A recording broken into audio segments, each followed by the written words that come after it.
membicarakan KTD, ya. Jadi KTD merupakan kepanjangannya kejadian tidak diinginkan. Dalam konsep hubungan nakes pasien, tenaga kesehatan pasien itu bisa dokter, bisa perawat, bisa bidan, bisa terapis, pokoknya dia nakes dengan pasien. Ya, dalam kontrak terapeutik berdua saja mudahnya begitu. Maka KTD ini ada di posisi pasien. Artinya pasien ya mengalami KTD, bukan dokternya. Apakah dokter bisa mengalami KTD? Tidak ada kasus ya. Jadi pasien mengalami KTD, yaitu kejadian tidak diinginkan. Yang tidak diinginkan oleh pasien ataupun keluarga pasien, baik sifatnya fisik maupun psikis. Begitu. Nah, KTD itu ada dua. KTD tidak salah dan KTD salah. Oke, dua kelompok besar. KTD tidak salah dan KTD salah. KTD yang tidak salah ada tiga, yaitu RTT, risiko terikut tindakan atau acceptable risk.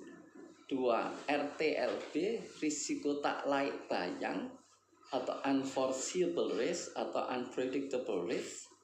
Yang ketiga, komplikasi.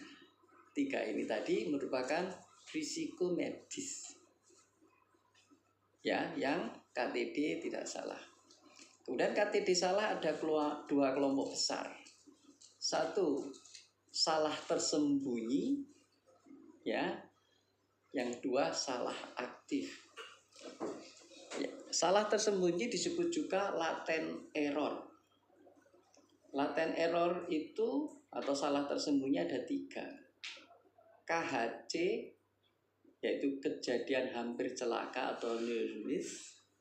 Yang kedua, medical error, ya, kesalahan tenaga kesehatan ya, yang terjadi selama proses pengayaan pengetahuan atau pengalaman, baik selama pendidikan maupun setelah dia bekerja.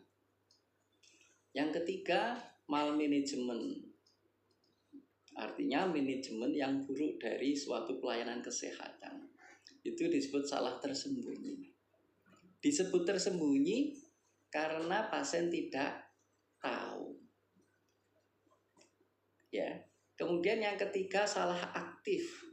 Di sini pasien tahu salah, ya, maka disebut salah aktif. Nah, salah aktif itu latar belakangnya ada tiga atau ada tiga jenis.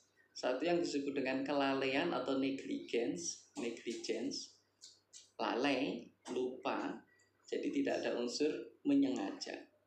Kemudian yang kedua, intentional, menyengaja. Artinya kalau tadi lalai kemudian mengalami KTD, ini menyengaja membuat KTD. Yang kedua, intentional. Ya. Kemudian yang ketiga, lack of skill yang jelek dari nakes. Skill yang jelek itu ada dua, under competence, ya, dia tidak memiliki kompetensi yang seharusnya, atau out of competence, dia melakukan sesuatu yang bukan kompetensinya tapi gagal. Ya. Nah, KTD salah aktif tadi sudah saya sebutkan, kelalaian gitu ya. Lalai, negligence. Artinya ya, tenaga kesehatan sudah berupaya sebaik mungkin, tapi lalai. Dengan kelalaian yang dia lakukan, pasien mengalami KTD. Akibat kelalaian itu, ya, dengan KTD yang dialami pasien, maka dokter disebut malpraktek, latar belakangnya lalai. Oleh karena lalai, ya tentu lalainya tidak boleh sampai meninggal, maka lalai itu disebut culpa. Ada culpa levis, ada culpa lata. Kelalaian ringan, kelalaian berat. Kalau kelalaian ringan, gitu ya, selama hal itu kemudian tidak ada proses hukum, artinya tidak ada proses sampai hukum, maka biasa bisa dimediasi. Kenapa kok dimediasi? Karena latar belakangnya hubungan tenaga kesehatan pasien adalah perdata. Kalau sampai pada proses hukum biasanya ganti rugi, gitu ya. Tapi kelalaian ringan. Tapi kalau kelalaian berat sampai mati, maka bisa nanti ke pidana.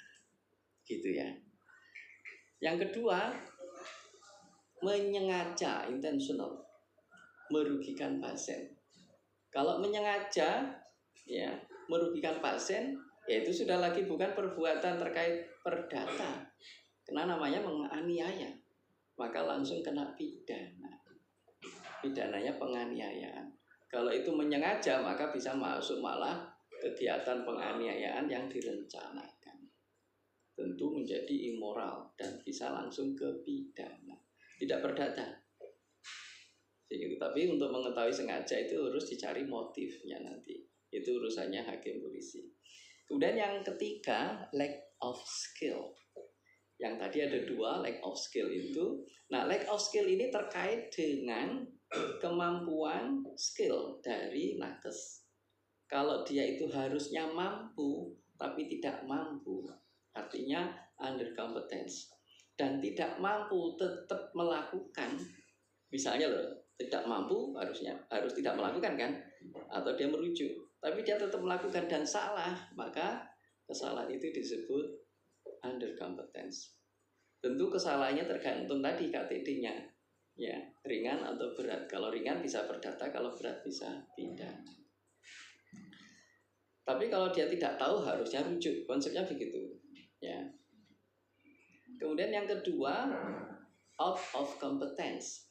Dia melakukan suatu kompetensi yang bukan seharusnya. Artinya dia bukan kompetensinya, dan dia melakukan bukan kompetensinya tapi juga tidak bisa. Begitu. Nah, di sini kemudian pasien mengalami kerugian. Begitu ya. Tentu ini juga perbuatan yang salah.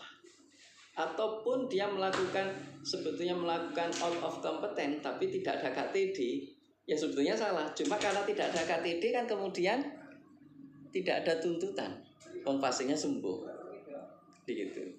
Nah, jadi tiga hal tadi ya, intentional, negligence, sama lack of skill itu merupakan latar belakang munculnya malpraktek.